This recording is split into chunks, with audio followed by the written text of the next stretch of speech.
The opinions expressed in the following are those of its participants and do not necessarily reflect those of the producers and the Six Talk Podcast Network. Also, the following contains mature material and mild language, which may not be suitable for all audiences. Discretion is advised.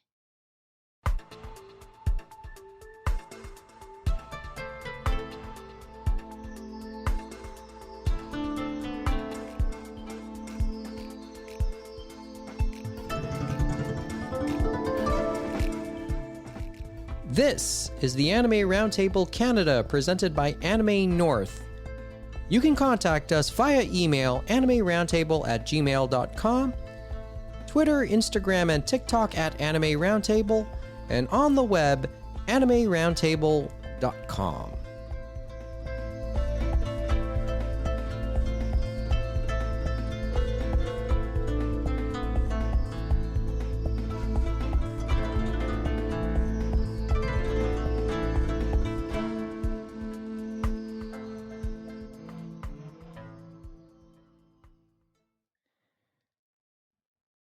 Mo is in a little bit of trouble. What do you do? Well, for starters, he's late. James at least gave an absence notice to me, so he's excused this evening. Well, I was late too, in a way. Yes, I know, but you're here. Amy, Hello. welcome back. Thank you. So once again, much like last week, we're starting short. Oh yes, and we're meeting quota for the first time in a quarter. It's great. That is good, honestly. Yeah, this is a good sign, because we did one episode, one Space Heater in June, didn't bother in July. Well, you were just, a mix of sick and busy. Yeah, mix of sick and busy. I mentioned that last time. And then one thing in August, and then Anime Toronto happened, and then busy. Yeah, lucky before we're in the middle of September, and we're able to do 2 recordings. Sunday evening, September 17th, 2023 for episode 84. We're saying Sunday evening now instead of Sunday afternoon. Anyway. And we were trying to figure out where to start, especially since Mo's not here yet. We know where we want to go, where we're going to spend most of the time this evening. But how to get there? Do we really get there first, or do we wait a little bit? I think we now have, with Mo not here, we'll have to wait a little bit. I will send a text saying, where is he? Hopefully he makes it. Well, hopefully he makes it tonight. Otherwise, we'll have a conversation. Before we get into all these weird flesh-based actors, I guess all actors are flesh-based, even voice actors. But since I haven't been on since the summer, I did want to mention, I watched more actual anime this summer than I maybe have watched anime in the last 2 years, maybe 3 years combined. Oh wow! A lot of it was binging. It's still not all that much. To be honest, I'm still probably watching more Western cartoons and science fiction series like the Star Treks. But between June and August, I guess, I watched the latest season, I guess the final season of Mob Psycho. I somehow remembered and discovered that there was a season and a special of Dr. Stone I hadn't seen, so that was amazing. I also watched all of Spy X Family, or Spy Family, whatever it's called. I usually keep the X silent when it's in the middle. Yeah, I'm told that the X is silent. Yeah, because I know Hunter x Hunter is just Hunter x Hunter. Yeah, and then there's Gunsword, which is an anime from the mid-2000s, where I've heard for ads for it, they didn't pronounce the X either. So I watched all of Spy Family, which was very cute. And then all throughout most of this time, I had been trying to really watch Gundam Witch from Mercury, but whenever I was about to sit down and watch it, another anime would distract me, or like, I don't really want to watch Gundam. I'm just, been taunted by all the, sapphic lesbian stuff on Tumblr and Twitter. So, but I kept, okay, so gonna watch Gundam. I have heard good things about Odd Taxi, so I watched all of Odd Taxi and looked up what the movie ending was. And then what was the last one? Like I did go through the Gundam. I didn't watch any of the specials, but I watched the main Gundam Witch from Mercury series, which was good. And I feel like maybe there's one more in there, but again, it was a lot of binging, and a lot of like like watching like an entire series like in the matter of like 2 days, or at least the season. I think Odd Taxi I might have done in one day. Good for you. But it was good for you.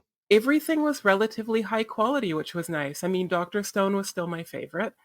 But I figured. Yeah, I enjoyed everything.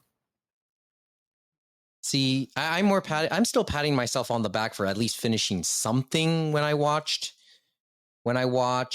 Physical 100 with a friend. 100? The reality show, the Korean reality show, right? Oh. That was the one thing I was proud of watching. Mind you, I was sick while watching a good chunk of it. I just thought you watched the CW's The 100, but with physical media instead of streaming. Well, where do we go there? I know you haven't listened to episode 83 yet. Last week's episode, Amy. No. But we're talking that we were talking Anime Toronto. Yeah. So it's really interesting. Is this do they run 3 small conventions now? Like, are the equivalent DTAC and MTAC still in existence, or is one of them canceled, replaced with this summer one? I think we're talking a bunch of different things here. I mean, the one, like, we know them. Like, this is the group this is from the group that runs Anime Revolution and Anime Revo. Oh, so this is a separate one. Yeah, Anime Revo. So now there's the FanX will run things, this one, and IFF? Well, this one was IFF. They rebranded. Oh, they rebranded. Oh, God, yeah. Okay, so yeah, I care even less now. Interesting. So, yeah, branding. It's a thing and confusing. Yeah, I mean, this name is better than IFF, like, because IFF is disingenuous, because from what I gathered, it was pretty much just Japanese media-based things, right?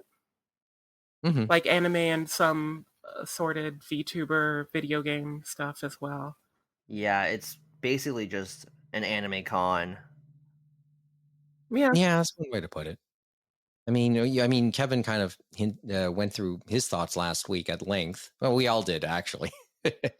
I think my main takeaway from not going is that, I do have friends, former colleagues who had tables in the artist alley, and they seem to have a prosperous time, or at least decently prosperous. At least no huge complaints there, which is a good sign from an artist perspective. That might be one of the more positive ones then. That's contrary to what I've heard. But then, obviously, when you have a vocal echo chamber in a Discord server, that can amplify things. Yeah. And I think I made my feelings known. I kept my bar realistic, which is to say maybe low, cynically, a positive way of saying fairly low. But by and large, for what it was and for what I was expecting from it, and not being able to have the time to see it, I enjoyed it. Mm-hmm. The type of time most regular con goers would. Look, I think I got into a conversation with a couple of friends who are closer to my age, and listeners out there, try to guess that. 57. Well, we'll get there eventually. But we were talking about how these things are for people who are getting older. And this is the way our generation of fandom, or the fandom that probably really got this whole thing really started in the 90s and the aughts. This is where we are now. Many of us have become career people. Many of us have become parents, maybe passing down our fandom to our kids. But do we have the energy to do these type of things anymore? And can we really prioritize it this way anymore? I guess sometimes it's ages. You can say an age is only a number argument, but I there's a part of me wondering, you only have at this point in your life the type of energy, patience, whatever for it now. And sometimes fandom has evolved to a point, maybe it's certainly quite different to what it was to you when you got into it. And it makes you wonder how much has passed you by. You accept it. I mean, it's just a whole load of mixed feelings because, I made the joke at Anime North, I feel old. And I make that, and then this time around, it's a little bit more in earnest when I say I feel old. So I don't know exactly how to feel about it. Like what type of feelings should be considered normal at my age, right? Was the convention much like the IFF of the past? I forget if they did 1 or 2 years, but was it still like relatively guest and like concert or special event focused, or did they try to diversify? Yes, minus the live action concert. Yeah. Okay. And I say live action concert because Hololive did bring 2 guests, or they beamed 2 guests into the con. One being Reine and the other one being Kiara, and they did do a mini concert during their panel. So that was a good time, according to one of my friends who did go to that. And once again, harping on me being me not understanding the whole the whole VTuber thing, right? You respect from my standpoint, cool. I respect it if not fully understand it. It's not, it's pretty simple. It's just people who are hooked up to we're hooked up to some computers, and then they have their anime models generated by people as well. So when they move, the character on the screen moves too. Sort of. It's streaming plus anime marketing, from what I Yep. can gather. Like, it's what has been popular with live streams and Let's Plays, but now companies and individuals can sell merchandise of their cute or cool anime character avatars, which, it's a cool concept. Like, I'm definitely like not into that world, but I think it's interesting. It's very not science fiction, but I like that we're in this world. It's kind of neat. It's like, oh, it's cute that that's where we are as far as things that people are into. Like, it's the Macross or yeah, I was about to say Macross, the Macross reference, and I was saying, we should embrace, and obviously we watched the idea that it could happen, so and got into that, and now that a version of it is. We're on the side that is just confused. Some of us are on the side where we're kind of confused and maybe overwhelmed by it, but not certainly not really into it, but we understood it was coming. I'm definitely overwhelmed by its popularity, but I felt the same way when Homestuck was at Anime North, right? Like, oh, wow. I felt a little bit the same way with My Little Pony, although I was sort of watching that. So, but there are always, things that burst or boom, and then sometimes they burst, sometimes they don't. One thing I do really like about the VTuber movement is that it does allow for people to get, I guess, a element of being a celebrity, or lets more introverted people have a spotlight. without as much, paparazzi, invasion of personal life type of thing. I think that is a really cool possibility. Like I'm sure that there are stalkers in this world, right? I'm not naive enough to think that there aren't, but I do really like that. It adds a little bit of anonymity to the process and makes the idea, the whole world a little bit more accessible to more potential people. It takes away physical beauty standards a little bit. I'm sure most of them are still, attractive people, but it's inspiring in that way for sure. And like in the YouTube space, there's I've probably mentioned this. Like there's the puppet Arlo, who does video game reviews, that kind of thing. And he's like a blue Muppet guy. And it's amazing. Like there aren't a lot of like hit pieces of people trying to like discover his, puppeteer's identity or something for the internet. It's like, no, Arlo's a Muppet. Like, no one's, going out to try to find who's currently, Muppeteering Kermit. I mean, all that information's out there, but like, it doesn't matter. Like the person we like is Arlo. And I kind of see that with the VTubers, like the people that these audience like, it's a bit, yeah. And even with Arlo, it's like a blurred line. Like they are their avatar, but there's this layer, and I find that layer really fascinating. Anonymity, celebrity anonymity, right? Yeah, So one way to essentially. put it. Weird. It sounds contradictory, but plausible here. And I thought, okay, that's a good way, interesting way to put it. Maybe it's just me not having the time to watch and then making my judgment based on what little I've seen.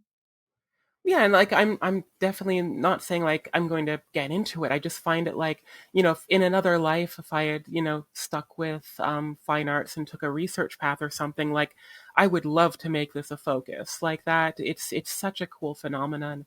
Oh yeah, I I just guess. I just kind of, as you said, with getting older, I mean, I've definitely not hid how much I love Anime North.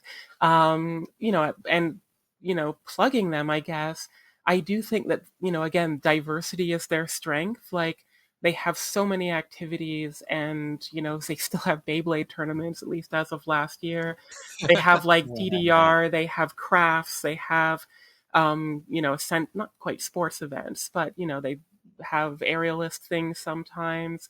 Um, they had battle bots or something, I think, last year. Plus all like the, like IFF or Anime Toronto is probably never going to have like your Pokemon cooking class panel, or what is anime's strongest tree, or the cool, like, quirky type things, or at least they'll have less of it than Anime North does. But for the opposite, like Anime North probably isn't going to have those, popular Japanese guests or as many concerts. So Yeah, Mm-hmm. I think, okay, I'm going to put that yes or no to you because when James and I were talking about some of it, I did put it to him, and Kevin kind of hinted it. So I'll ask him to almost update his feelings on this. Yes or no?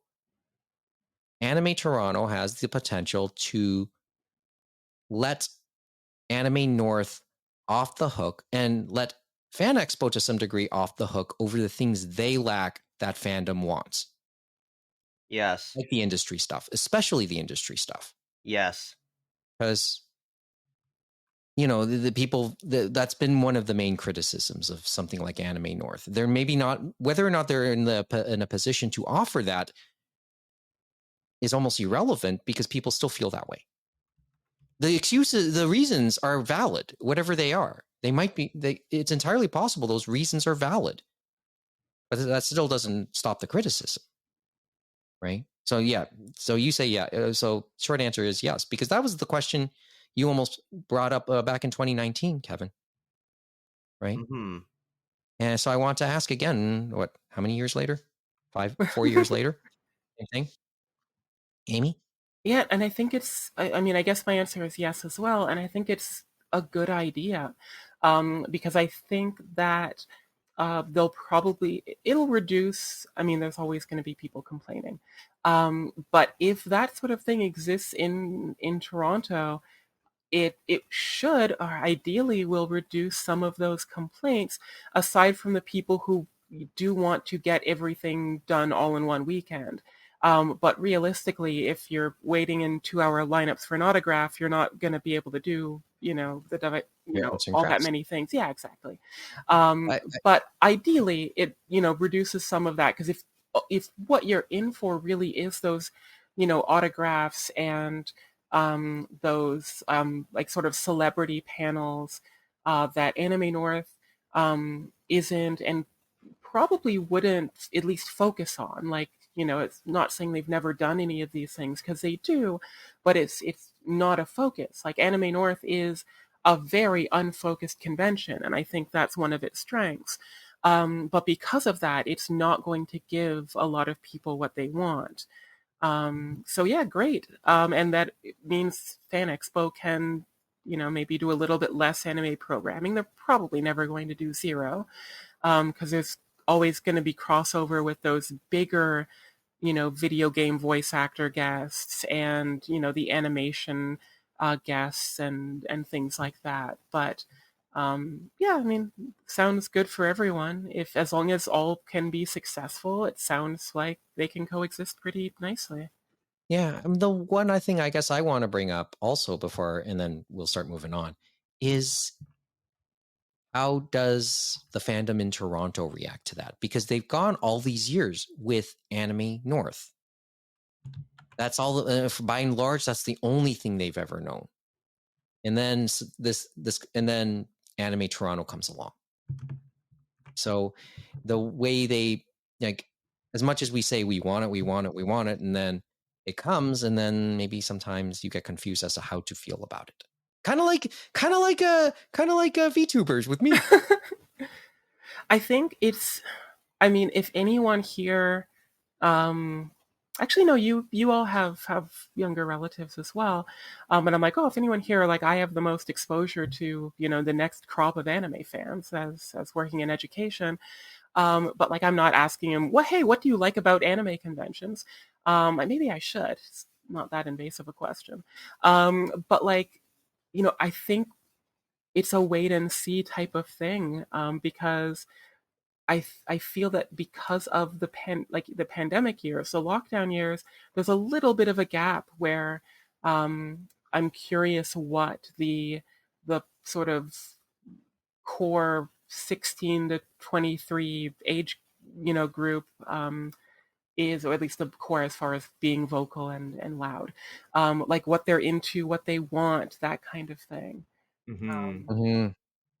Yeah. Well, as I And said, even if it was like 3 years, like or 2.5, I'm curious, what, 'cause I feel like there's still an emergence to take place. I feel that Anime North is huge, and it will coast on, or not coast, it'll thrive on notoriety, history, return visits, all those kind of things. I think it is sort of these new spaces where, let's see how much they grow, let's see how much of an appetite there is for them. So it's here, and then still, the city's big enough. Yeah, city's big enough. Okay. Well, the focus tonight, and we were still hoping that Mo makes it, because much of the focus is on live action this evening when it relates to the fandom, to the anime fandom. Obviously, that's going to lead to One Piece, so we're not hiding anything in that sense. Just we want Mo to come on, because I know he wants to talk a lot at length about One Piece as well. We'll get there, but the thing is, I guess we're going to stall a little bit before getting there, because, as I said, we want to talk about live actions in general also, a little bit more broadly as well. And there has been a couple headlines this week when it comes to entertainment related to live action entertainment related to video games and anime and etc. and manga. So let's do a couple of headlines just quickly, and then we'll get into the One Piece thing, because we won't, because even if Mo's not here, we really can't put it off that much longer. Pokemon. So earlier this so when was this? This week. Earlier this week, there's going to be a Japanese drama based on Pokemon. Drops first couple images, mainly a poster. Aya Hirano is going to be in this, but not as the main character. Right? But lots of different references, but it's set in our universe. Right? It's not going to be, a live action Pokemon story. It's more like about somebody who was influenced by Pokemon. So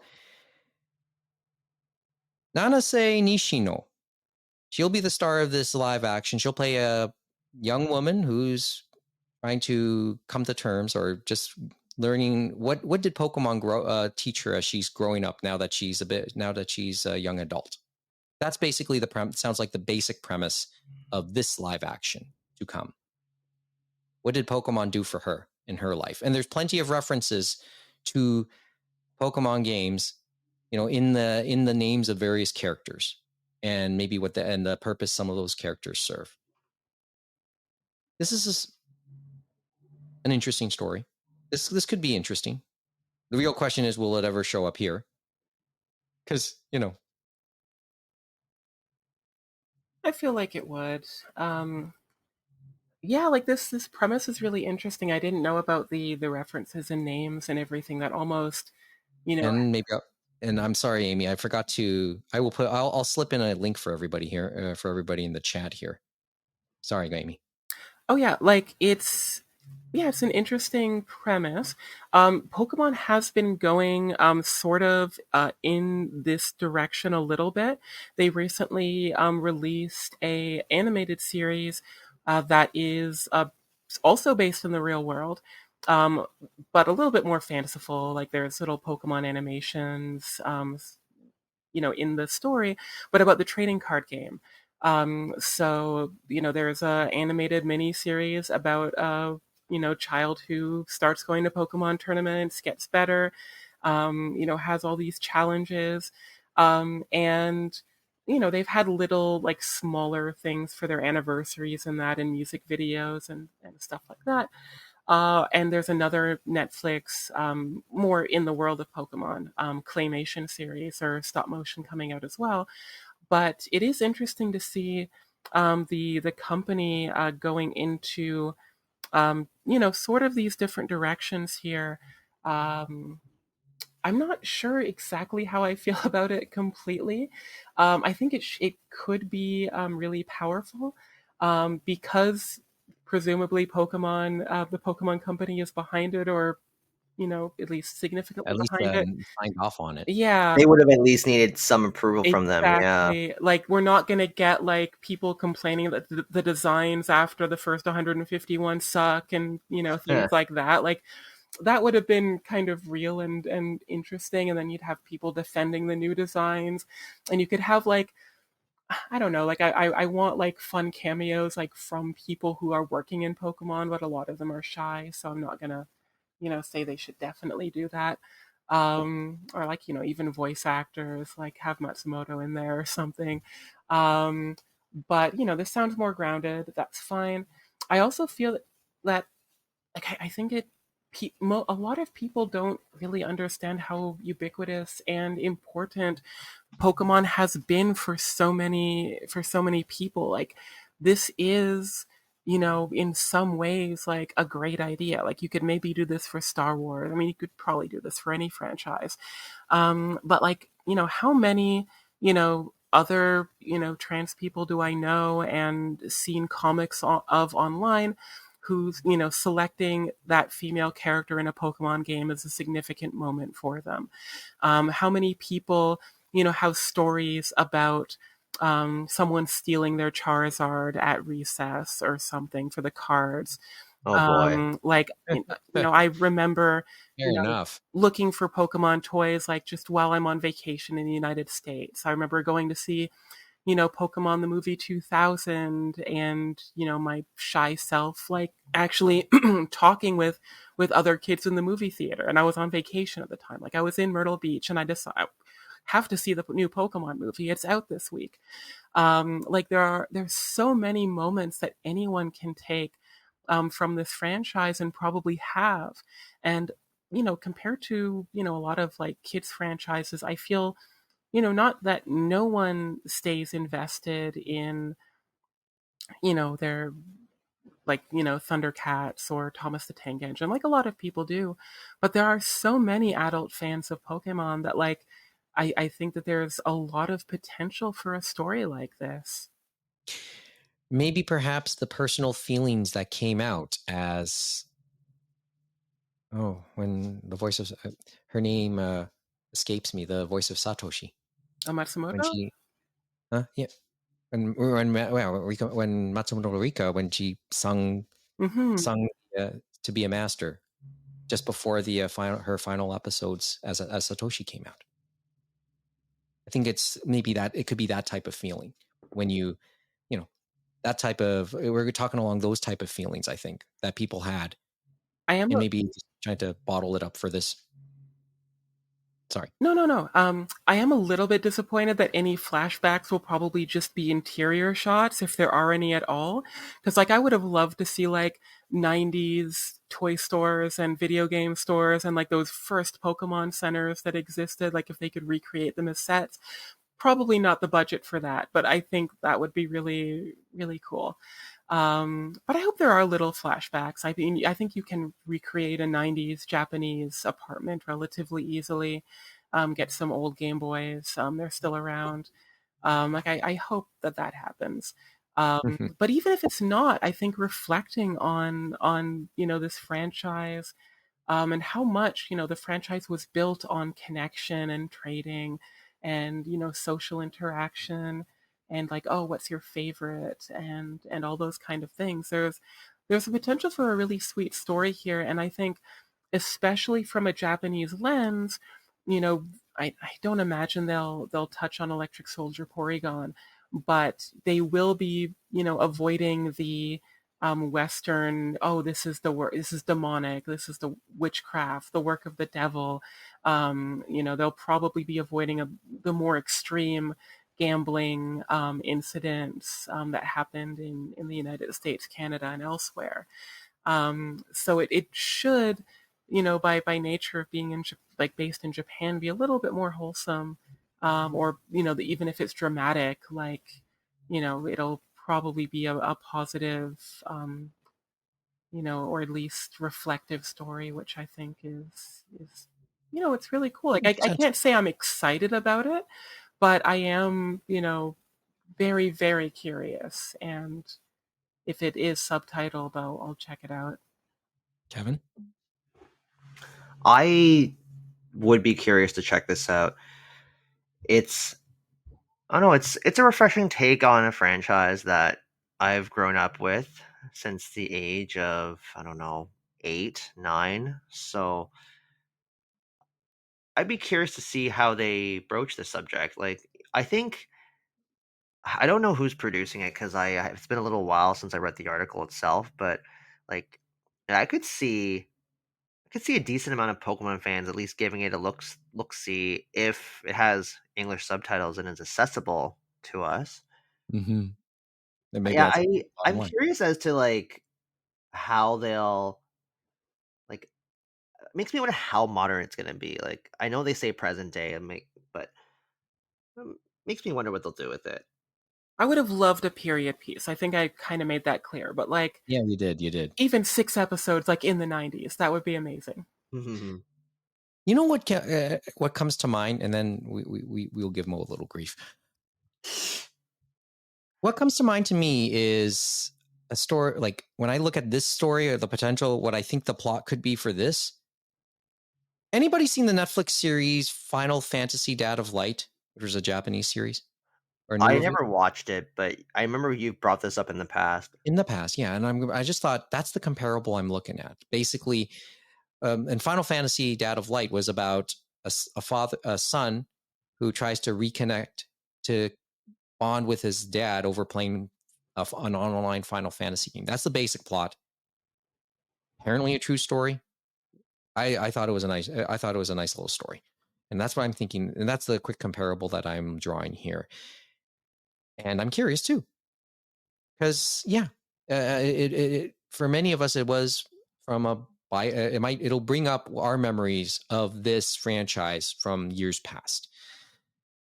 Anyway, and then at that point, we'll just now, hey Mo, you made it. You realize we were supposed to have just started a little while ago, right?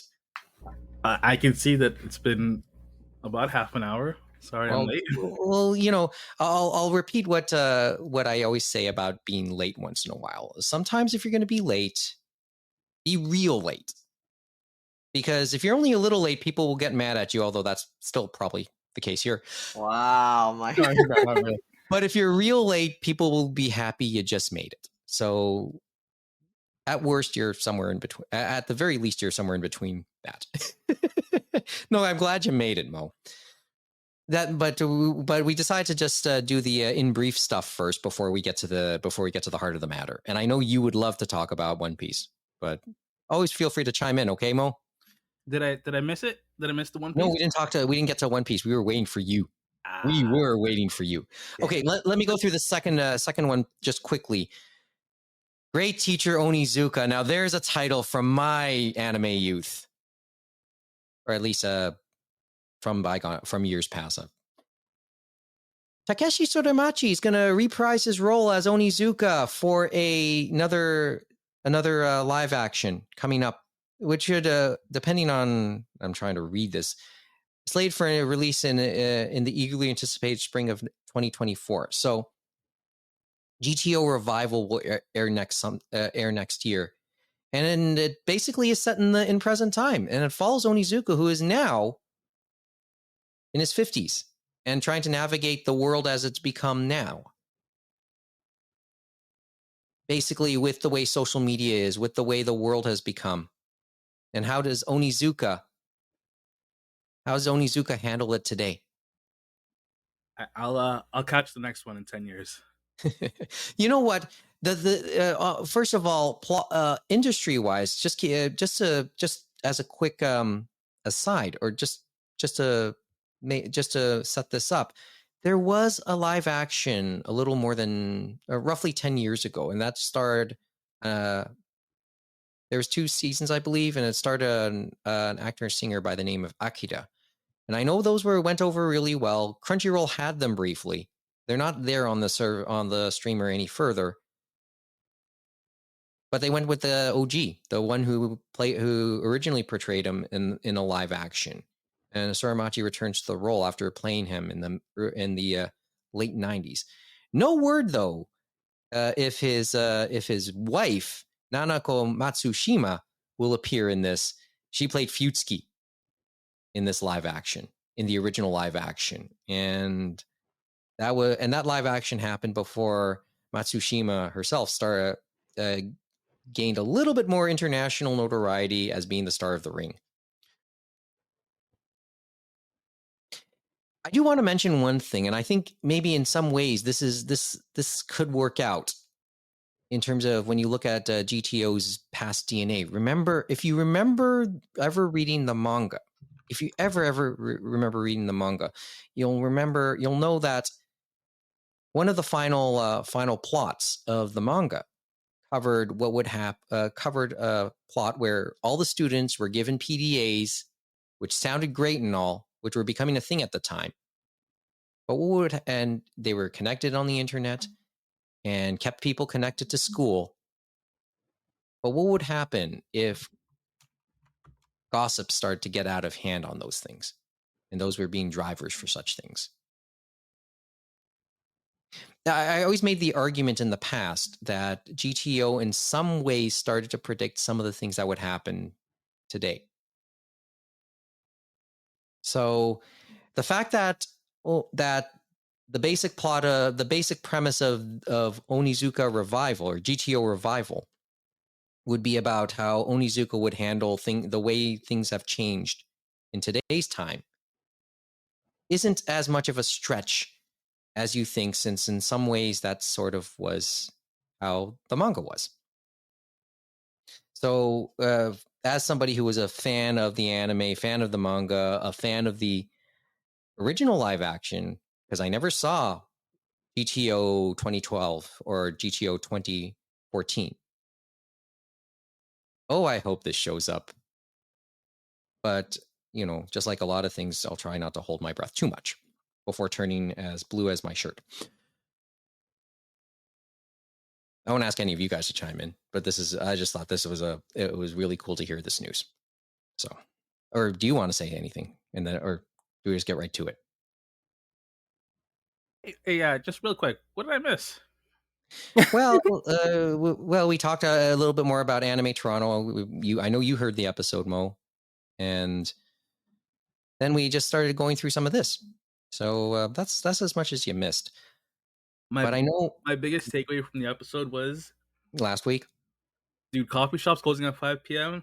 That's weak shit. That's weak. Well, yeah, and that comes back down to the whole. That comes back down, and that's a reference also to the vendors' room closing as early as it had a habit. That was what the founder was saying. Actually, that was a direct quote from the founder. I just don't remember if he posted that on a Sunday or not, because if he did, then closing at 5 does make a bit of sense depending on where you are. Okay, but the thing is, that was the case also on Saturday too. So this week, One Piece was renewed for a second season after some pretty good reviews. The One Piece live action was renewed for a second season. I mean, that's the bottom line now. Pretty good reviews. And all of us have watched it to some degree. 1 episode, 2 episodes. I actually watched a second episode just before we came on. Hey, right on. Yeah. Amy's watched the whole thing. You've watched it all through, right? Yep. And Mo has watched it how many times through? I mean, it's a good show, man. Everyone should watch it. Oh, you broke your own promise. You said you only want to watch a few episodes, not want to watch the rest because you felt like it would ruin it for you. I will something say like that. That first episode was very, very good, but then I was like shaking the rest of it, and then I watched it, and I was like, pretty good. I will agree with the YouTuber Mother's Basement.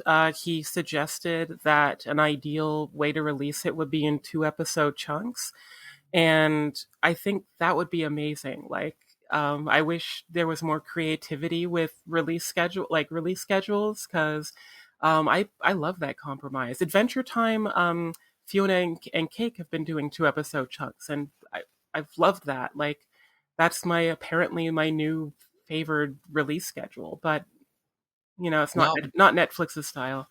Yeah, I know. That's the thing. They coined the idea of the binge, right? I mean, I'm gonna hope that for next season, it's twice as many episodes split up into like 2 parts, and I do a 2-episode weekly release. Because the first 4 episodes of the season was like a really decent arc, and then you had the rest, which is pretty good too. But the first 4 were like really hooked. Oh, they were supposed to be 10 episodes, not 8. Be nice to give them back those 2 episodes. Yeah, to make it 12. I don't see them doing more than 10 otherwise. Each time? Yeah, that's just how they do it, because I don't know where I read this, but with the way how Netflix produces their shows, I think there's like some sort of like royalty thing if it goes beyond 30 episodes. I don't remember. I need to find this article some other time, but I know there's like a reason why like they only do seasons so long. That way, like, if a show is not that successful, they'll just cut it so that they can save costs or save royalties, or I don't know. I think also some of it, also that at least I have some sort of conclusion, even if it's a cliffhanger, like Cowboy Bebop turned out to be.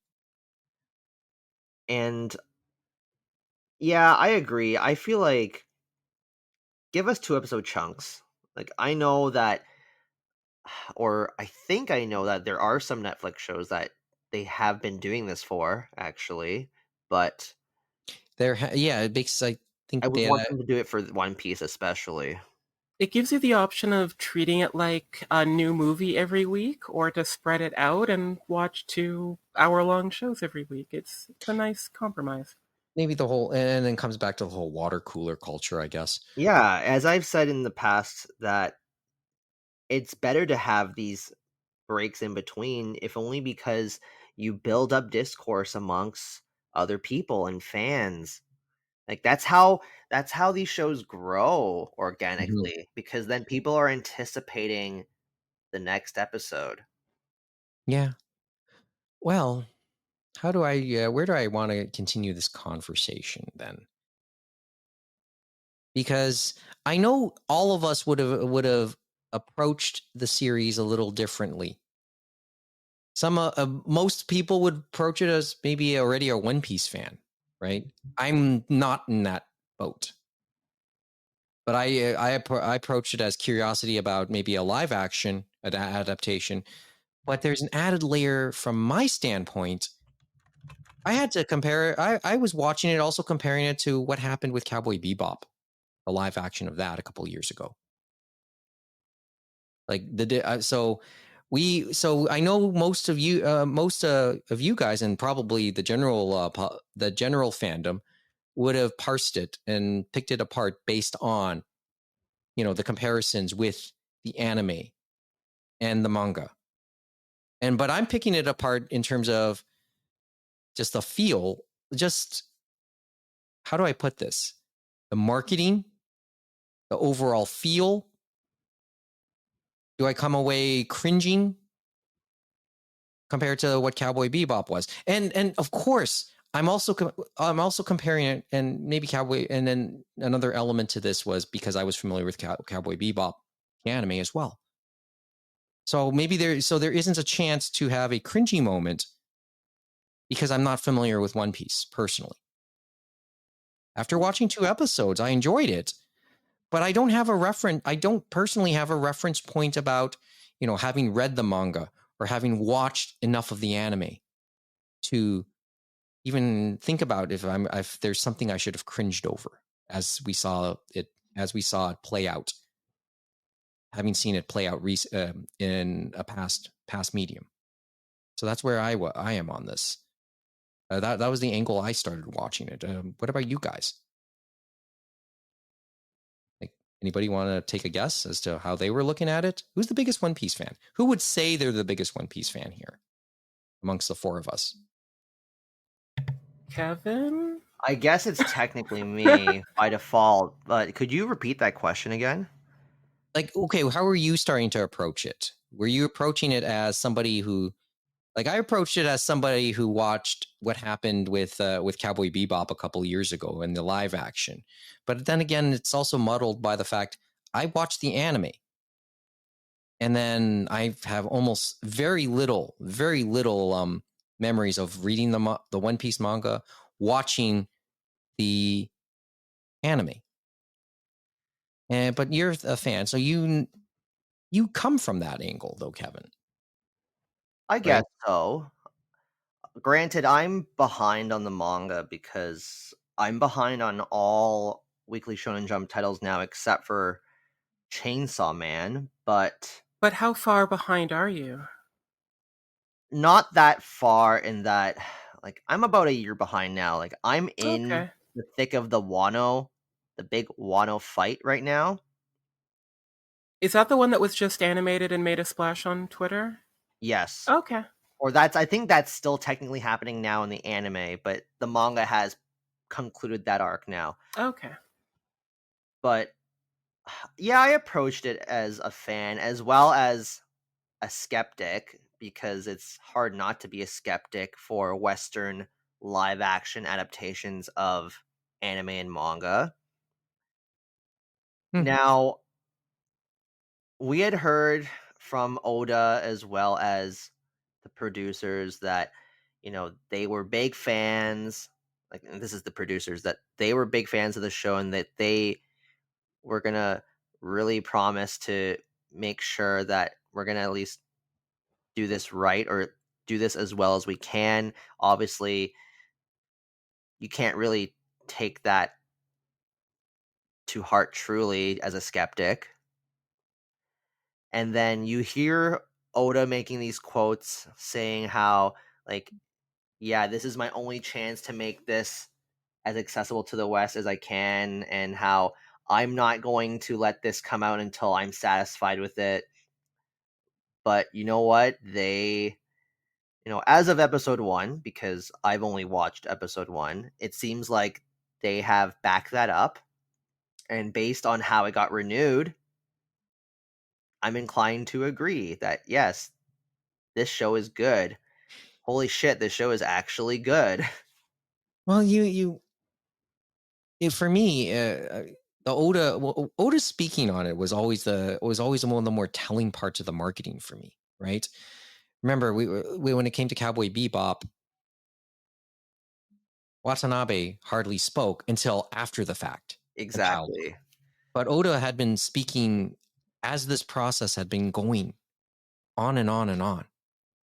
And yeah, go on, sorry. And I was just thinking when he spoke, and remember, one of the key videos was him meeting Inaki Godoy, the actor who plays Luffy. And he said, what took so long? And I know Godoy asked, what took so long for a live action? He just said, the techniques and the technology to pull it off the way I'd hope I would want it to just didn't exist in the past. It's there now. That was the starting point. I feel like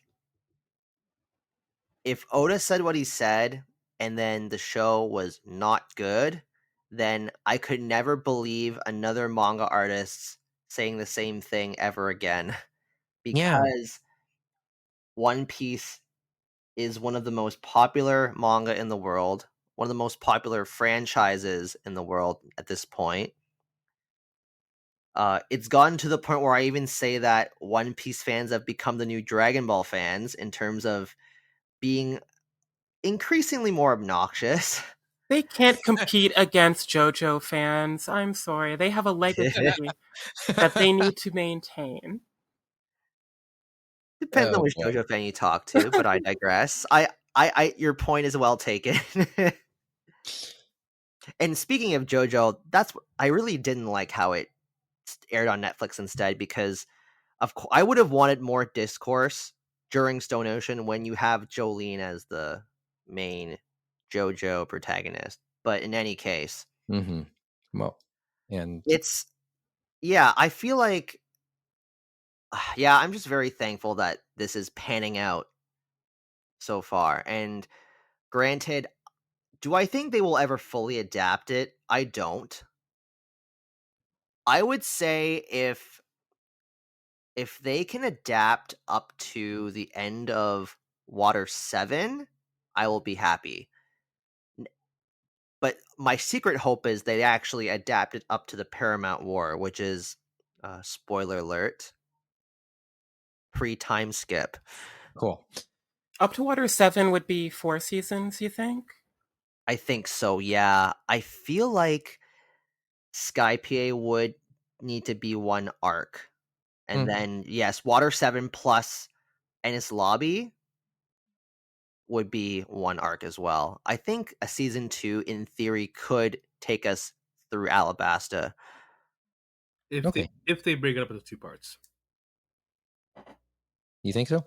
I mean, Netflix has a habit of doing that, right? Releasing, like, look at Stranger Things, right? Part 1, part 2. Well, that's Stranger Things, though. They're just trying to milk that for all it's worth right now. Hey, who says they can't do that? Understandably. Yeah, but it's a cash cow. That's a big thing for them.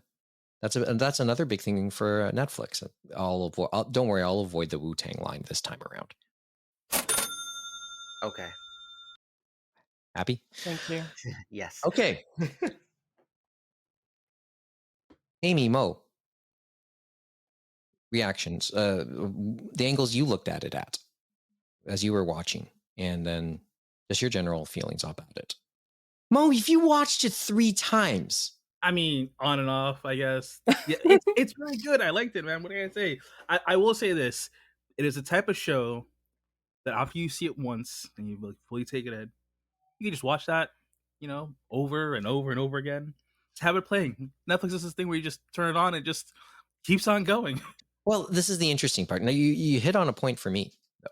because I watched the episode kind of quasi-passively too, because here I was getting back from work, having something to eat after work, having it on in the background.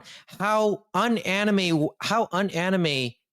Western, non-Japanese, unanime fan of me to watch something passively, as if it was a normal thing I would watch on television, right? I always made this argument that our fandom acts the way it does, so passionate about anime, because it pays attention, it watches it as if there's almost undivided attention, as if they're watching a movie, probably because of that we have to read the subtitles a lot of the time, at least of my generation of fandom. So we get that way. But here I am watching, having consumed it like I would any other regular television show in the background. And I enjoyed it. Sorry, tangent off. Amy? Oh, is Mo finished? Well, no. Sorry, what were you talking about? Well, I mean, just to have it on, to watch it in the background. You know what would have been great? After seeing it the first time, I was like planning on watching it again with like the Japanese dub of it. You know, get a feel for it. Turns out you can't do that, man. That's no. Oh God, here's another thought. Yeah, and one key piece of the marketing, and this was even in the Cowboy Bebop marketing, they announced that the original Japanese voices for their anime counterparts would be involved in the Japanese, in what would I guess be termed the Japanese dub, the Japanese audio version. What the hell? Much like Cowboy Bebop, at least in North America, at least in Canada, I don't know about the States. Probably the case in the States. Somebody correct me. Somebody prove me wrong. You don't have the Japanese language track. You do not have a Japanese audio track for this. And this was a key part of the marketing. A video of Godoi meeting Mayumi Tanaka, the Japanese voice behind Luffy. They made such a big deal about that as they announced that the original Japanese cast would be in it. As they announced that Godoi would be in the Spanish language version of it. Oh, that's cool. I think it's available in Spanish, by the way. It is, and he is. He is pretty good. Yeah, but there's a what the hell moment in all of this. This was a key part of the marketing. And it couldn't be included. I don't know why. Is there a rights thing? I don't know. Also, Taz Skylar, who's Sanji, is also in the Spanish dub. Mm-hmm. We can go on and on. So, like they really tried. They really tried to pump out the goodwill as if to say, okay, we understand what the mistakes were with Cowboy Bebop in its presentation. Anyway, as I said, that's why I'm approaching it with the Cowboy Bebop comparison. So, but that was a what the hell? There was a combination of what the hell and oh wait, this happened before. When I realized the Japanese audio was not on that. So, anything else, Mo? Or that popped out to you? I mean, I will say I did enjoy the pacing of at least the first 4 episodes. Obviously, you've seen the first episode. It feels like it was built in a way where if you just saw that episode, you can go on with the rest of your life, never having to watch anymore. Just be like, that was nice, and just continue on. But if you continue on to episode 2, it kind of forces you to 3 and 4, which are like a 2-part arc. And then at that point, you're halfway there. Just got to watch the rest of it. And that ending, man, really good. Amy. Before I go, Mo, how much One Piece had you watched or read before you watched the live action? About 20 episodes 20 years ago. Okay. So I'm probably about the same, as I kind of expected, like in between. So I was reading the big, chunky, floppy Shonen Jump magazines when it came out, I guess in 2001 or 2. I adored it. Like that's what introduced me to Shaman King. It exposed me to so many different manga, including One Piece. And I distinctly remember that I had like one sleepover or something, and my friend, was reading One Piece, and he was like, "Oh yeah, I really like this One Piece thing," and I'm like, "Nah, Shaman King is the best thing." Didn't really pan out for my side, but I think as far as the manga and the anime, or at least the manga, I think I might have read about up to where the anime finishes, because I don't remember actually ever meeting Chopper, and I think that comes a couple episodes worth of live action after they ended. Or if I did, I just barely met Chopper and then stopped watching. And then right before lockdown, some friends semi-forced me to watch the Water 7 arc because they said it was the best arc in One Piece. And Arguably one of the best arcs, yeah. I enjoyed it quite a bit. I really do like Nico Robin as a character. She was introduced earlier, but Water 7 is kind of more when she gets integrated, I guess. And Frankie's really fun too. I really don't like Frankie's time skip design. Anyways, I'm not a big fan artistically of most of the time skip designs. Anyways, so I had a pretty weird exposure to One Piece. I was aware of most of the characters, if not all of the characters from this initial arc. I think except for maybe Luffy's grandpa. Spoilers, I guess, for Mike. Don't worry. Don't worry. So yeah, I had a kind of interesting approach to this. I really don't like One Piece's art style. I think that there's I love fantasy. I love magic.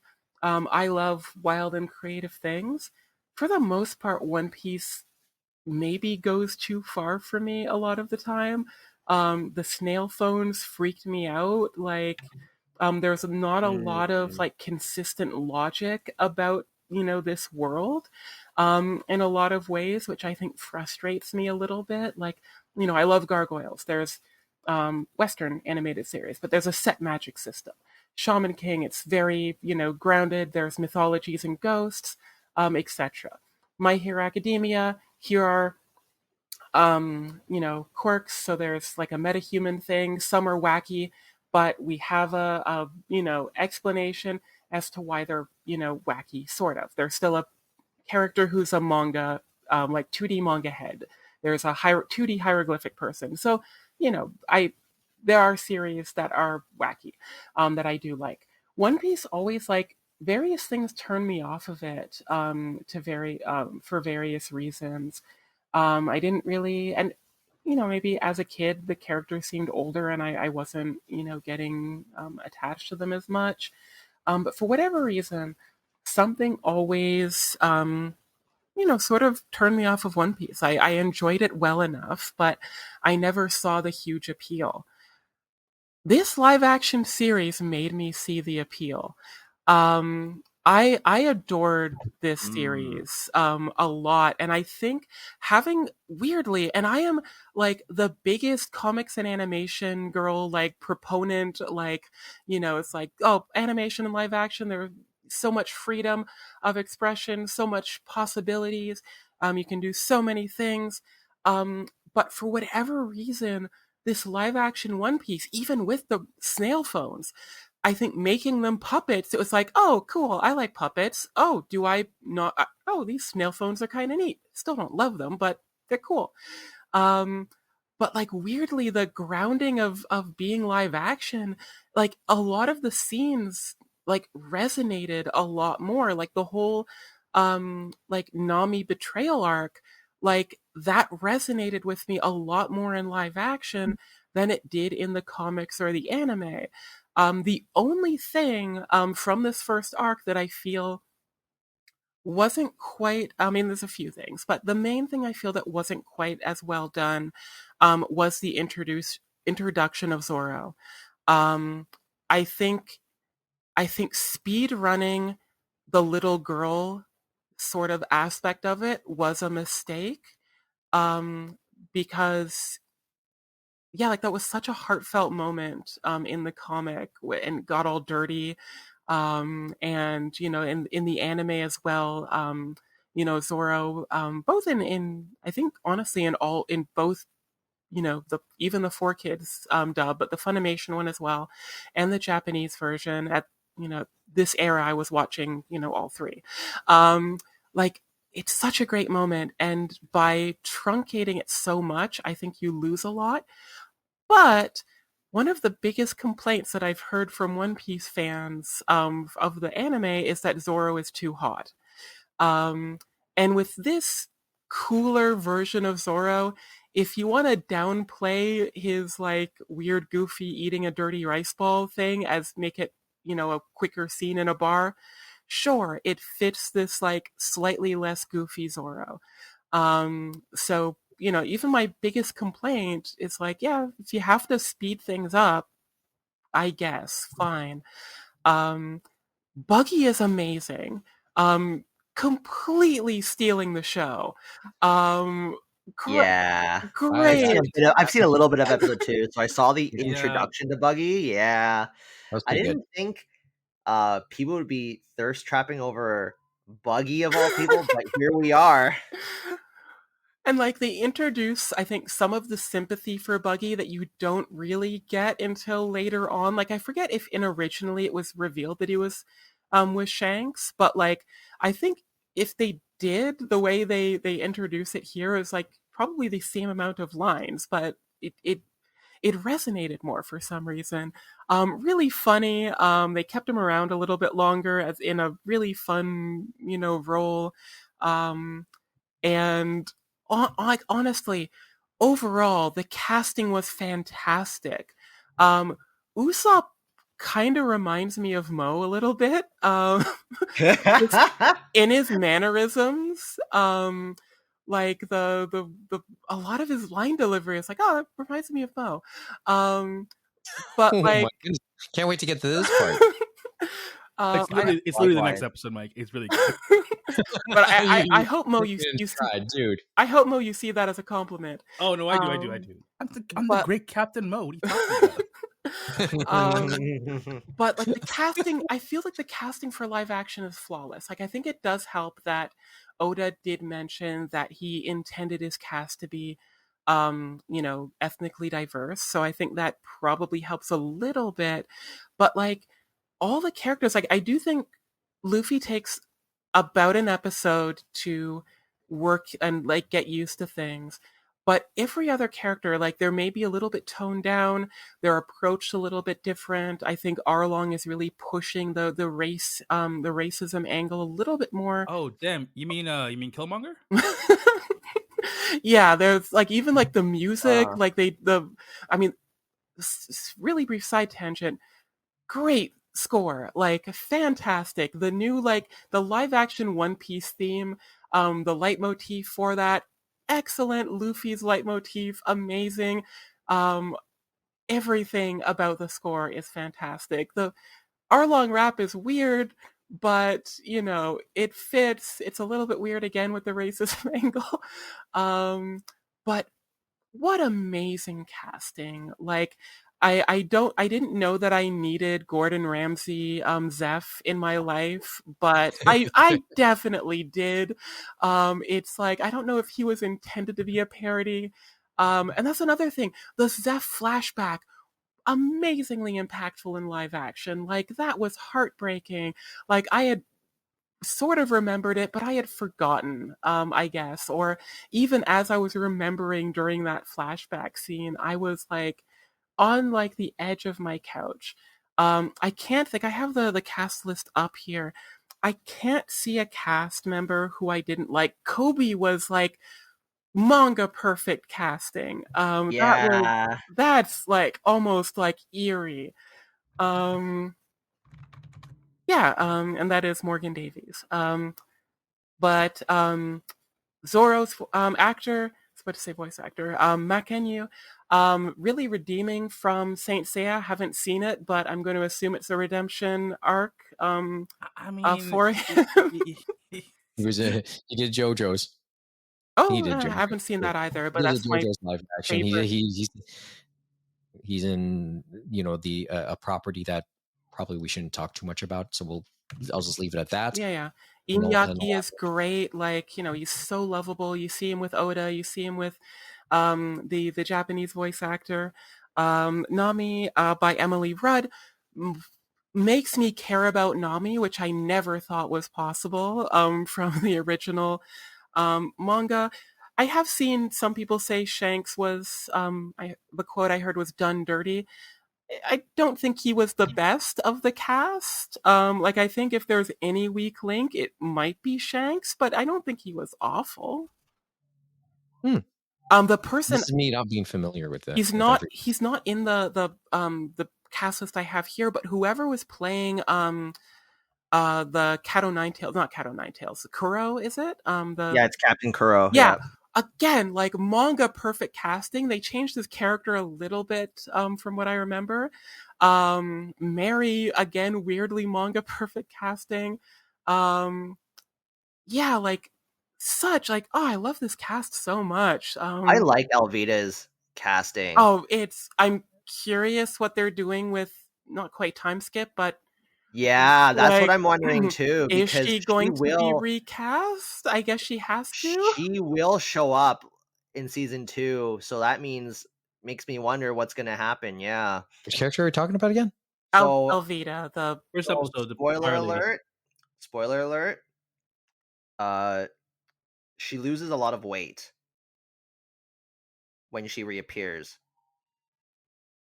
She goes from kind of very actual piratey, wide design, like kind of cartoony, to more of a traditionally attractively drawn woman. So yeah, I mean, there's unfortunate implications there that I guess technically exist in the manga as well. But I guess they kind of have to recast. Like, that's a little bit awkward. Or they don't. Makes you wonder what's going to happen. Yeah, you know what? Because they're leaving things out. The Dawn Krieg stuff, which was a whole mini arc in the anime, was a scene in the live action. So they can make changes, and they should. I am very impressed. Like, I think we predicted pretty much this like months, if not years ago, Kevin. I think we more or less predicted that they would end with Arlong, and sure enough, they did. I think like the speed maybe changed a little bit. Like, I don't think either of us were thinking about Dawn Krieg, and I guess they also didn't. I forgot about him, to be honest. Which kind of shows you like, oh, maybe this wasn't important enough. So I'm really curious what they skip and what they speed through as we move forward. They're being really smart with their special effects. Like, they didn't have a lion for Buggy, where he had a lion in the original. And I'm wondering, and I've heard that the budget of this series was like 17 million an episode or something, which is like second most expensive after Stranger Things, although I think a bunch of Stranger Things at this point is probably casting, or like actors' fees. But I am very curious how much of the budget goes into Chopper in season 2. Yeah. Whether they make him CG, or they make the right choice and make him a puppet, or make a weird choice and make him a costume, they can make him less animally, like we've seen a deer boy in Sweet Tooth. Like, they have a lot of possible routes they can take Chopper. And they need to cast a child actor as well. Ooh, yeah. But that's gonna be weird. Lots of great makeup for child actors, or at least the one in Doom Patrol. Again, not quite a full fluffy reindeer, but there are a lot of options they can take Chopper. If they don't do it as makeup, it's going to be expensive. Especially because Chopper's not always little. So what are they going to do then? They would need a second actor if that's the case. If they're going to actually cast a child actor. Which I think having a puppet and then an actor would be cool. Yeah. I don't know if they're brave enough to do a puppet. Or if it's within the budget to do a puppet. I don't know how much. I don't know how expensive puppets are, to be honest. I love the art of puppetry. I don't know how expensive it would be compared to like a CGI Chopper. Hmm. And I don't know how good a CGI Chopper would be. Well, Mo, or you, I know, I just see this in the stream. Father and son casting. Yeah, I mean, be cool. Get a That father would be and cute. Chopper team. I hope. Can I? I'm not sure Oh. about a little person. I'm mixed on that. But if it's a good role, if they cast it well, like even if it's a younger little person, even because Chopper is a very youthful character. Yeah. Like, yeah, I wouldn't want an older person in there just because of his or her height. Yeah. Oh, by the way, okay, since we're thinking about future casting, there was always the Jamie Lee Curtis angle. Oh yeah. Did you see the recent interview she did about that? No. How recent are we talking? I sent it in the chat. Discord.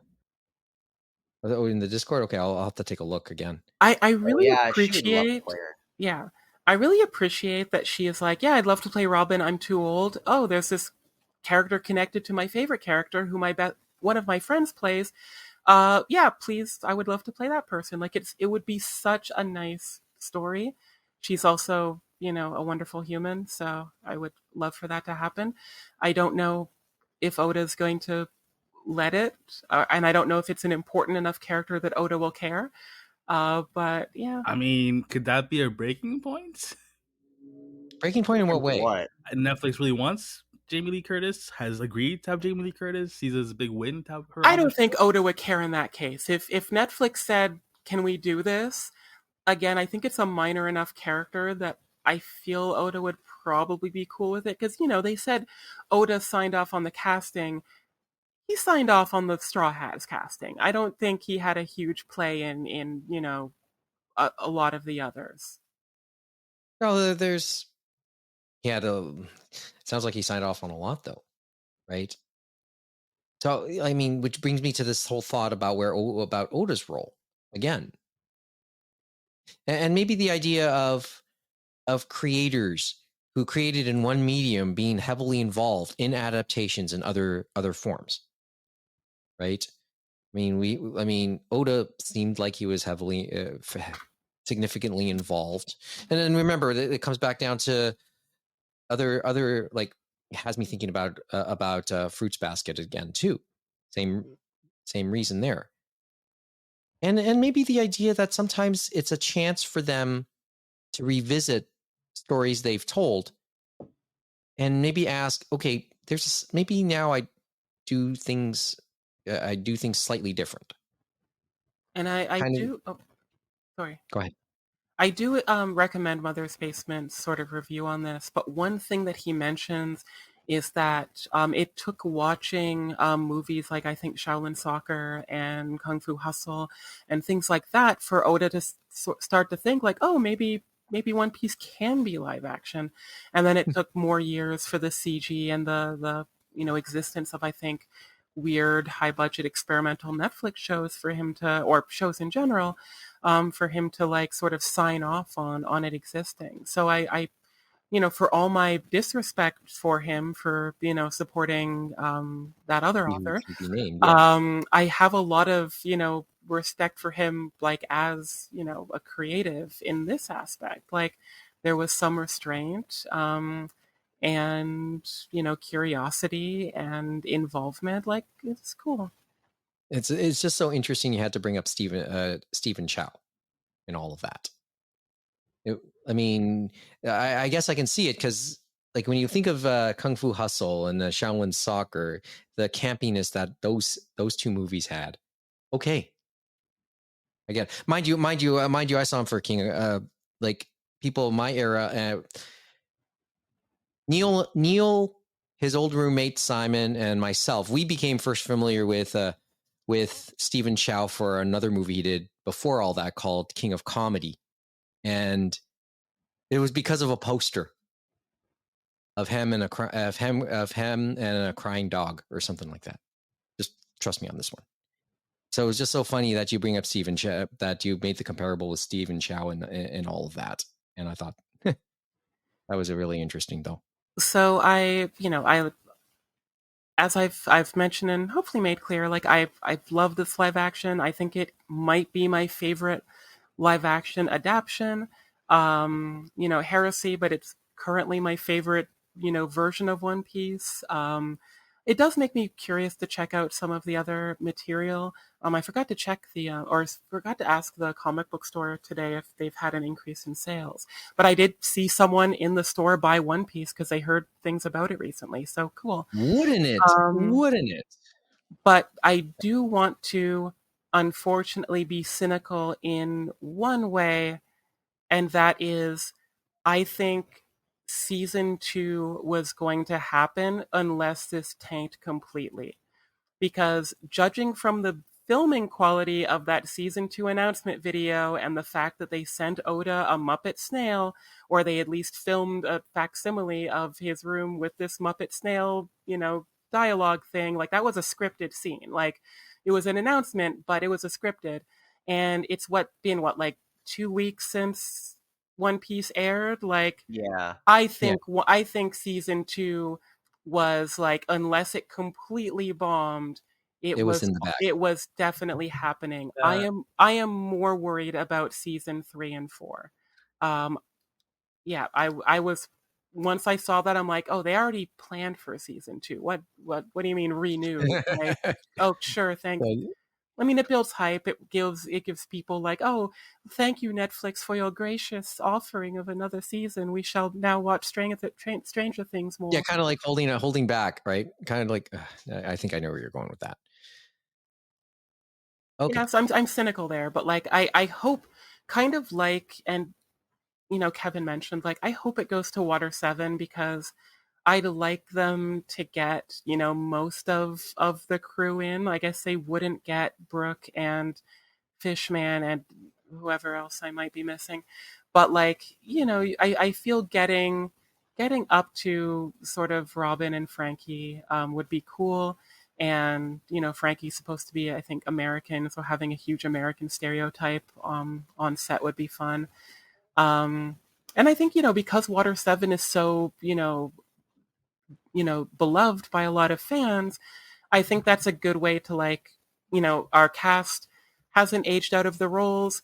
We've they're all adults, but we've covered the fan favorite final arc. Thank you. We can retire into the sunset. Drop the mic. Thank you.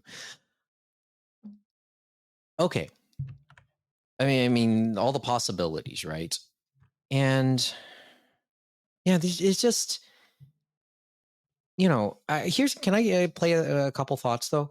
Like just a couple of simple thoughts too? Or does somebody else want to bring up something else? Because once again, yeah, you have your comparisons. Might be the best at like some of them think it might be a more actually superior to the original source material in some ways, which is sometimes maybe that in some ways that's sort of how people feel about the MCU. Maybe the movies have superseded in its own way, has superseded what they were based on. I wouldn't say superior, but I would say clearer. Okay. Certainly more accessible. Yep, for sure. Certainly more accessible, right? Look, I echo Amy's sentiments in that I'm more worried about a potential season 3 because you never have the same amount of people stay on to a show in subsequent seasons. So I'm curious about whether or not they can maintain this this level of quality, so to speak, and in that sense. And there's going to be more special effects that come into play as the series goes on, because Chopper won't be the only animal/humanoid person or creature in One Piece, because some of these devil fruits will make certain characters into more animal-human hybrids.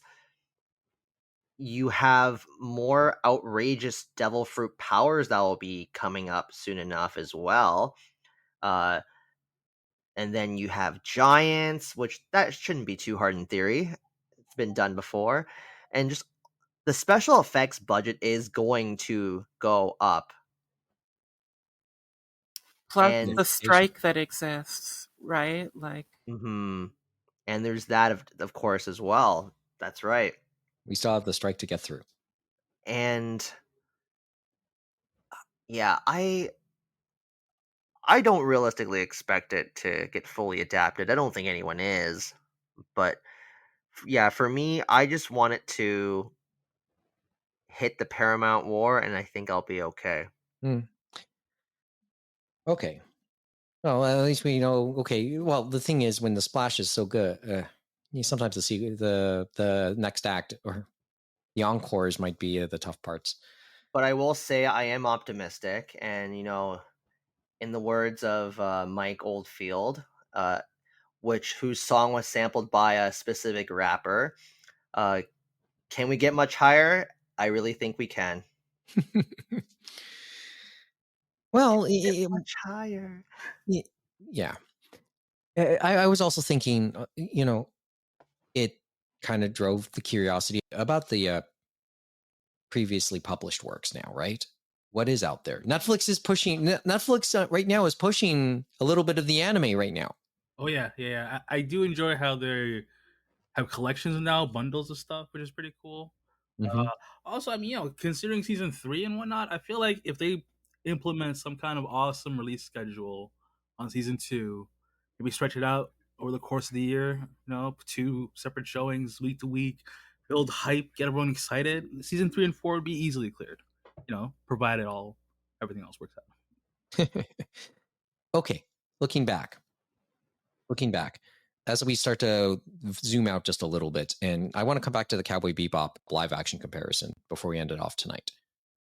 And I was just thinking, when I look back on Cowboy Bebop, was it always going to be doomed? As much as I wanted it to work out, was it always going to be doomed? Because Cowboy Bebop, its original base work was an anime. It was always a moving picture medium. It wasn't based off of a manga. One Piece can draw on the manga. Like it could say it can adapt itself from, the comparison can be more with the manga than with the anime.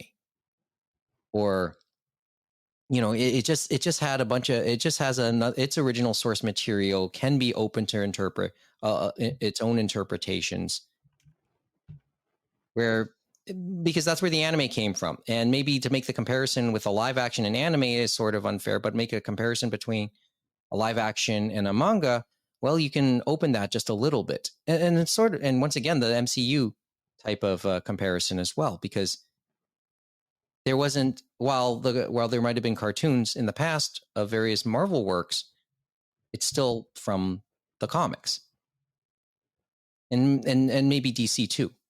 This is sort of maybe the type of latitude, the type of wiggle room One Piece has to work with.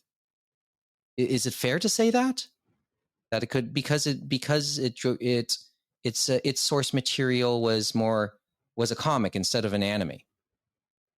I can see where you're coming from that, but I do feel that like the going from manga to anime is a much more one-to-one system, at least in the shonen world, compared to a comic book from like DC or Marvel or even something like Scott Pilgrim, going into animation or live action or whatever. With Scott Pilgrim, obviously it's a fairly significant adaptation. We'll see what the animated adaptation is like. Which would be, here we go, right? Yeah. But I think that that's more similar, weirdly, because if you look at a lot of manga to anime, like a lot of scenes, they're one-to-one. Like they're maybe slightly different angled or pulled back, camera-wise a little bit more, or pushed in. But they're fairly similar to a large degree. So I'm not quite sure. And One Piece is such a frenetic, almost animated comic in general, that like I'm not like sure if like this is a good example of that. But I do think that there is some interesting thoughts to your general perspective there of like, is it something that already has been adapted once, or you have source text versus something moving that people will absolutely compare to. But I'm not sure, to be honest. I think it's just, or maybe this is just the strength of actually better writing. Yeah, I was gonna say, I think Cowboy Bebop might have just been bad. Yeah. Looking back, it's okay to think to revisit and maybe just think that. Yeah, and I enjoyed parts of it, but like it got boring to the point that like because I was watching live action and animated at the same time, how kind of boring the live action got made me stop both of them. So and I think yeah, like something being boring is almost worse than being like super bad. And I think Cowboy Yep. Bebop was kind of that like just blah, like it was just kind of meh. And when I look back on it, it was a case of maybe me really, really, really pulling for it and wanting to like it. Mhm. So, Yeah, I watched a little bit more of Cowboy Bebop, over the course of the last like few months, and I tried, I really did, but it really is just mediocre, or as the young kids say nowadays, it's mid. yeah, okay. But having said all of this, okay. So, what were of the last generation? What were the great pillars of Shonen Jump? Bleach, Naruto, Naruto, Hunter x Hunter, One Piece, Hunter x Hunter, yeah, Hunter x Yu-Gi-Oh, Hunter. Mhm. Dragon Ball. Yeah. But okay, so having said all of this, and just to finish this thought off, and then I'll try and watch a little more, and of course we'll talk a little more about One Piece again, the One Piece live action again. A couple of years ago, about 5 years ago, we mentioned Bleach, a Bleach live action movie, which I found interesting to watch, which I found watchable, albeit in Japanese. Yeah, it wasn't bad. Yeah, it wasn't bad. So far, I've enjoyed this live action One Piece. Can't wait to see if Naruto will ever be attempted this way. I'm actually looking to see how they interpret My Hero Academia on Netflix. Okay, there you go. So on that, I think one thing that makes One Piece work is that they've really, like, from their sets to their costumes to their acting, it's very theatrical. It's exaggerated, almost as if they're playing to an audience, but like they don't break the fourth wall or anything. But it's not like it's exaggerated, but not campy. And I feel that that is exactly what One Piece needed. I feel when you're adapting other things, and I don't know if that was intentional. It might have just been a coincidence.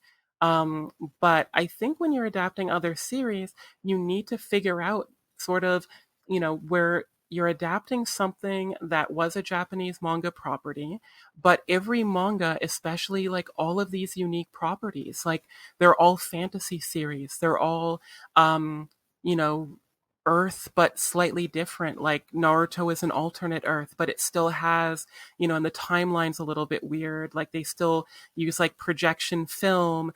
By the time or the by Boruto, they have computers, but they still kind of live in this like almost feudal ninja society in other ways. Bleach is modern day, but also they get stuck into fantasy death feudal Japan, and there's Mexico hell and other things. So there's a little bit of surrealism there. One Piece is completely, surreal, magical world. For something like My Hero Academia and Naruto, you need to figure out, like, in my opinion, I'm not a super expert in this, but I think looking at what made something like One Piece successful, and taking that theatrical route, or what made Speed Racer successful, and just going all out and not looking at the source material setting, but the energy sort of it and what kids felt when they were watching it. I think you need sort of that intention with something like Naruto or My Hero Academia. With these big casts, it's going to be really challenging. So yeah, and I think I've pitched this. I think My Hero Academia should be an alternate story. Like if they are doing Hollywood, I don't think they should do Midoriya, unless he's the only Japanese kid and he's doing a foreign exchange thing, and they do a California or New York hero school. Naruto would be challenging. I don't know if they're ever going to risk it. Like, oh, probably not. It's probably not. That's why I brought it up. That kind of budget, like, wow. Yeah. You could a lot of jutsu to try and emulate, like, other than fire, which is in theory possible, but how are you going to do all those clones, and how are you going to do like the wind and you could the maybe lightning? you could maybe do the first arc where everything's boring and no one's favorite characters show up. So if it's just the three in Zabuza and Haku, like, you could maybe do that within budget. The second you get to Gaara, Rock Lee type of stuff, like, that's not happening. Yeah, that'd be tough. That would need a lot of money. But there you go. Just a thought, though. I thought it would be a hilarious thought. It's just finding. I know it's part of the it's just part of the give and take of the adaptation. But here's the takeaway. The final takeaway I take from the One Piece, and I always made the joke about, well, you have to tinker with the formula, and ultimately you'll find a formula that works. Here's the takeaway. There's formulas that work. So that's the thing about keeping wanting to keep an open mind whenever these adaptations happen. It's it's not it's how many people will still say now, after a couple weeks, that this is really, really, really shitty.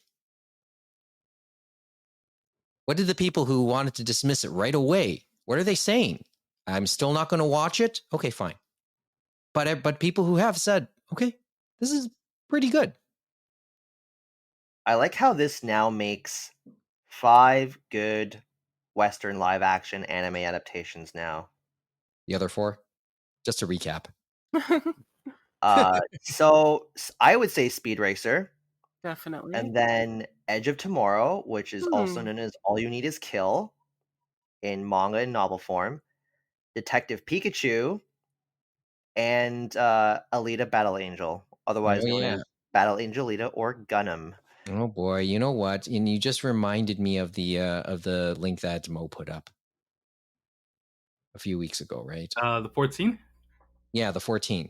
I mean, I gotta say, just me personally, it's a travesty that the Netflix Death Note is number 14. That should be number 2, right behind One Piece. I do think that One Piece does have an advantage of being perennial. Like, it has a long lifespan and it's still going and it's still popular.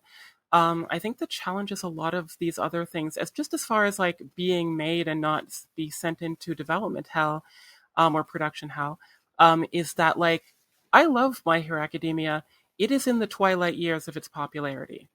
And that's what happened to Attack on Titan, right? Like, they were saying, oh yeah, we're doing a live action Attack on Titan movie. The only way that's happening in a Western audience is if it's a nostalgia thing in 5 or 10 years, because at least to me, they lost a lot of credibility when the second they put out Attack on Titan final season part 2 part 7, section B onto whatever platform it's on. Kodansha, come on. And I think with All You Need Is Kill and Alita, we have these more locked in time or one shot or smaller scope projects that you can adapt easier because they're sealed in time or in a place, or in a concept that you can adapt freely whenever you want, and it doesn't really matter about the popularity of the source material. I don't know if we're going to get another One Piece, even something like Great Teacher Onizuka. It's built into a history. It's a more nostalgic time free of time restraints thing, which a lot of shonen series you're not going to get. Like, Yeah. people like Naruto. I don't know if there'd be a huge appetite for it. Fair enough. And yeah, I guess the nostalgia thing does come into play when I raved about the idea of seeing Sharmarke play Onizuka again. Naruto in 10 years, I think, could do amazingly. But Well, you know, too. Naruto next year, I think, wouldn't do as well. So, and I guess what will always benefit One Piece, and I think this is part of your argument, is this is an older title. This is a title that's been around for more than 20 years, right? At least. Mm-hmm. And it's still 98. culturally relevant. Because So, I mean, it has that sweet spot right now. Length. Because there is no, like, there is no Bleach or Naruto for fans to compete with each other over. I guess you could say My Hero Academia, but like One Piece is like the Shonen Jump series now, and God knows what's going to replace it once it ends. In Your theory comes back to your 10 theory, years. like it could be over. Like it could be over for, like you said, it'll be a dangerous moment for Shonen Jump For Weekly Shonen Jump and Shueisha, yeah. when that happens. And Oda does see the light at the end of that tunnel, I think.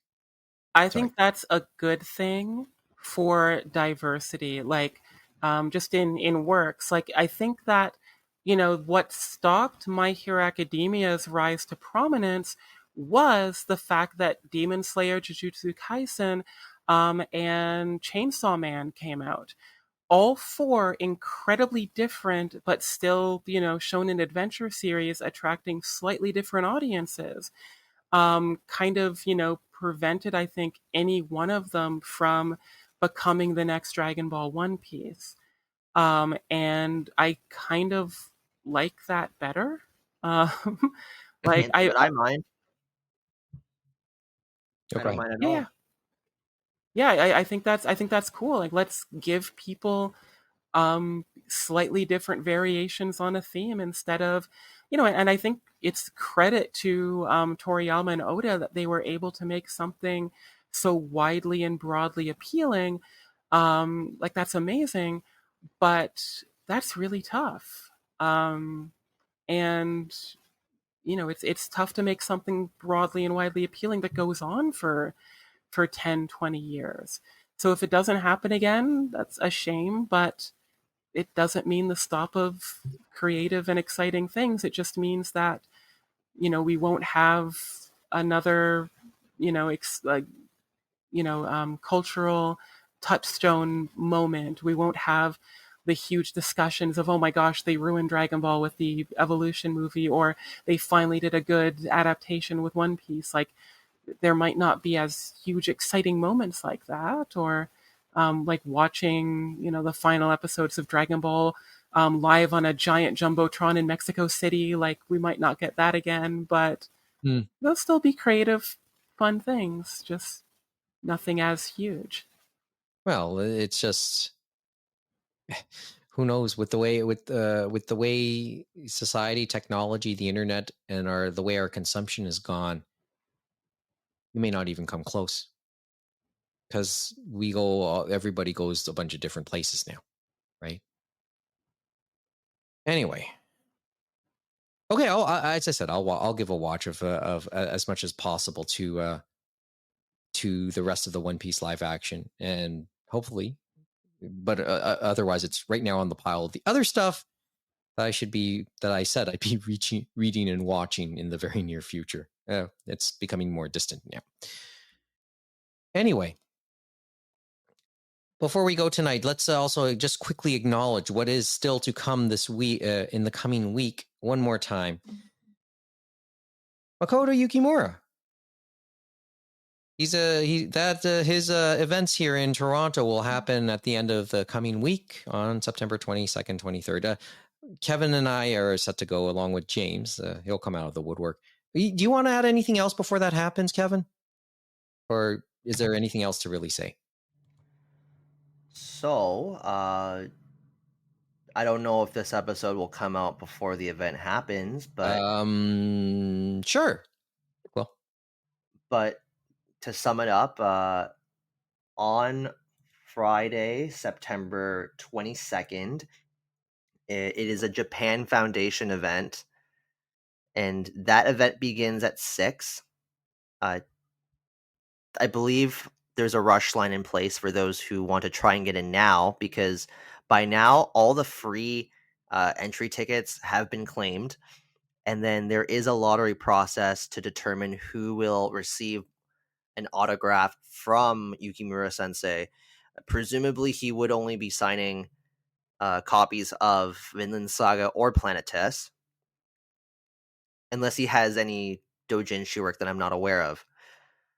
Or if maybe he allows Shikishi, who knows.